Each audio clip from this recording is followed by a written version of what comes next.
Армысыздар, құрметті кітап сүйер қауым. Балалар арасында кітап оқу мәдениетін қалыптастыру мен кітап оқуға деген қызығушылығын арттыру мақсатында мемлекет басшысы Қасым-Жомарт Тоқаев 2021 жылды балалардың кітап оқуын қолдау жылы десе, 2022 жылды балалар жылы деп жариялады.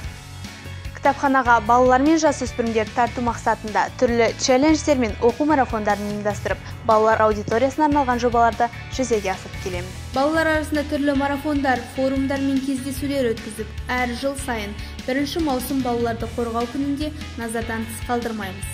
Бар мейірім балаларға атты мерекелік ойын-сауықтық іс-шаралар өткізіп, түрлі бағдарламалар ойлап тауып, балақайлардың көңіл күйін көтереміз.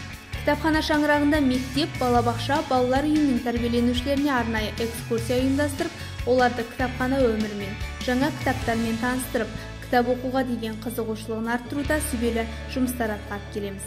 Пандемия уақытында балалардың кітап оқу деңгейін көтеру мақсатында оқуға құштар оқырман жобасы қолға алынды. Жоба аясында балалардың жылдам, түсініп, мәнерлеп оқуына үйрететін тез оқуды үйреніңіз атты жылдам оқу сайысы әр бейсенбі күні дәстүрлі түрде өтіп келеді.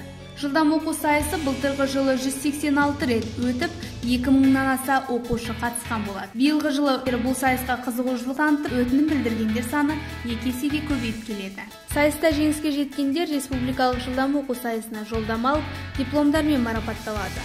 Бүгінгі күнде жылдам оқу сайысы еліміздің 15 облысымен өтіп, өзге облыстардың да қызығушылығын тудыруда.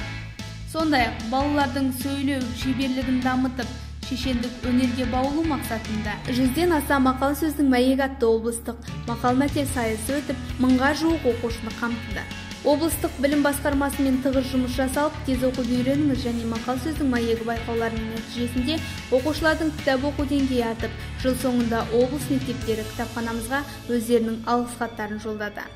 Өскелең ұрпақтың кітапқа бет бұруына септігімді тигізу мен үшін зор мәртебе. Оқуға құштар оқырман жобасын бірге жүзеге асырайық, себебі болашақ білімді жастардың қолында.